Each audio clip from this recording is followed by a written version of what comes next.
کسی کاہن کے پاس گیا اور جا کر اس کے سامنے اپنا ہاتھ رکھا. اللہ کے نبی صلی اللہ علیہ وسلم نے فرمایا جس نے کسی کاہن کے سامنے، کسی نجومی کے سامنے اپنا ہاتھ رکھا کہ بھائی دیکھو ذرا میرا ہاتھ، میرا نصیب دیکھو نصیب. وہ غریب کا بچہ روڈ پہ بیٹھا ہوا ہے، مٹی ساری اس کے منہ میں جا رہی ہے، وہ لوگوں کے نصیب بتا رہا ہے. بھائی تو پہلے اپنا نصیب ٹھیک کر لے.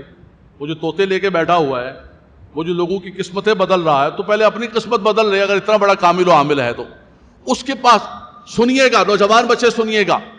اللہ کے نبی صلی اللہ علیہ وسلم نے فرمایا جو کسی کاہن کے پاس گیا، کسی نجومی کے پاس گیا اور فرمایا کہ اس نے اللہ کے دین کو اور اس شریعت کا انکار کیا جو شریعت محمدیہ حضور لے کر آئے، سارے دین کو لپیٹ دیا، ساری شریعت کو لپیٹ دیا، سارے قرآن کو لپیٹ دیا، فرمایا اس کی 40 سال کی نیکیاں تباہ و برباد ہو جائیں گی.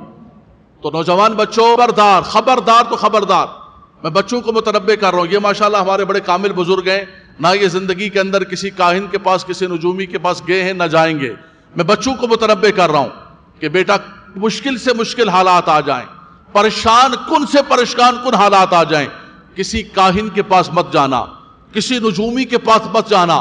اور آگے سنیں جادوگر، یہ بڑے بڑے بورڈ لگے ہوئے، بنگالی بابا، فلاں بابا، فلاں بابا قسمت بدل دیں گے، یہ کر دیں گے، فلاں کر دیں گے. اگر وہ جادوگر کے پاس گئے آپ اور یہ تصور کے گندے کے ذریعے گندا مٹایا جائے گا، تو وہ تو شرکیہ کلمات پڑھتے ہیں، وہ تو نعوذ باللہ قرآن کو الٹا پڑھتے ہیں، وہ تو کفریہ کلمات پڑھتے ہیں.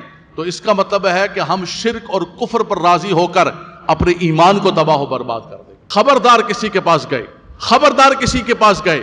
إِن يَمْسَسْكَ اللَّهُ بِضُرٍّ فَلَا كَاشِفَ لَهُ وَإِن يَمْسَسْكَ بِخَيْرٍ فَلَا رَادَّ لِفَضْلِهِ. رب تعالیٰ فرماتا ہے کہ رب تبارک و تعالیٰ اگر کسی کو خیر دینا تو خدا کی قسم کوئی جادوگر، کوئی کاہن، کوئی بھی روک نہیں سکتا. اور رب تبارک و تعالیٰ اگر کسی سے ناراض ہو اور کسی کو نہ دینا چاہے تو کوئی دلا سکتا ہی نہیں ہے. کتنے بھی چکر ان کے پاس لگاؤ، اور آپ یقین کریں لوگوں نے کتنا پیسہ، لاکھوں پیسے ضائع کیے ان کے اوپر. انہوں نے اپنی عزتیں برباد کی، اپنے ایمان برباد کی ہے، اپنا سب کچھ تباہ و برباد کر دیا.